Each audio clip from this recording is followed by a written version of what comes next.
So Sisira, what will happen to the QA profession in future?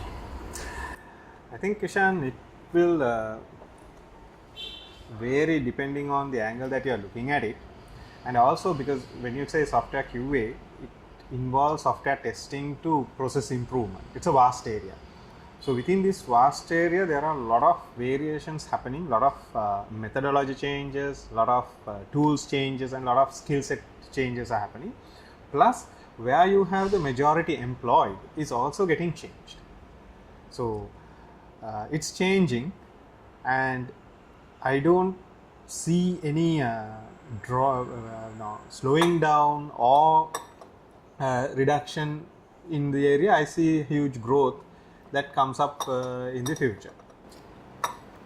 I didn't get it, Sisira, properly. Can you explain it a little bit? Yeah. So if you take testing, now manual testing. Now there are a lot of organizations do manual testing of software.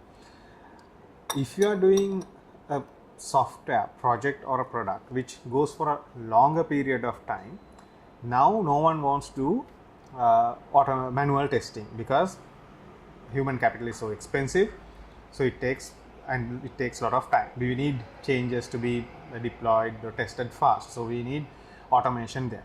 But at the same time, if you are doing a very short-term project or a product, for example, say a software for an event, then you don't need to do a lot of automation there, but you need is to utilize diverse technologies, frameworks as much as possible, get the work done fast, get the suitability identified fast. So then it's easier to use a human than a machine to get the testing done. So therefore, the manual testing part will remain, and there will be more and more software companies coming up to do those things, so that will grow in that side of it.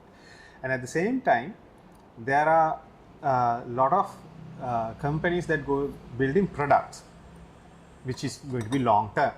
So those companies need a lot of these things to be automated on testing, because a small change, you should be able to do a small change to a larger system without breaking the whole system. And due to complexity and the vastness of the systems, you need to have automated testing, otherwise it will take ages to certify a system that it works fine.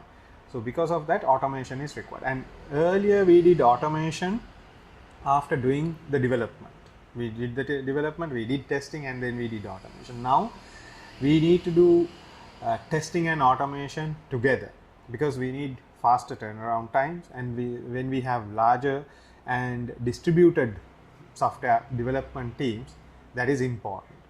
And depending on how you organize your teams, because in some cases when you have good skilled resources, depending on the system, you may use the same person to develop and test, because that's the most efficient way. In some cases, the most efficient way is to use someone else to develop, someone else to do the manual testing, someone else to do the test automation, and another person to continuously do the execution and defect reporting or optimizations of the system. So depending on the company, depending on the industry, every industry needs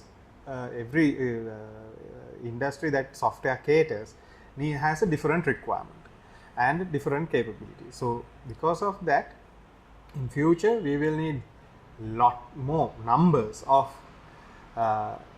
testers who are capable of getting into all these areas. That is, if it's a short term thing, doing manual testing; if it's a long term thing, doing automated testing, and if it is something like a learning system or AI or machine learning based system, then to come up with testing strategies and coming up with tools for that. So that's a completely different ball game.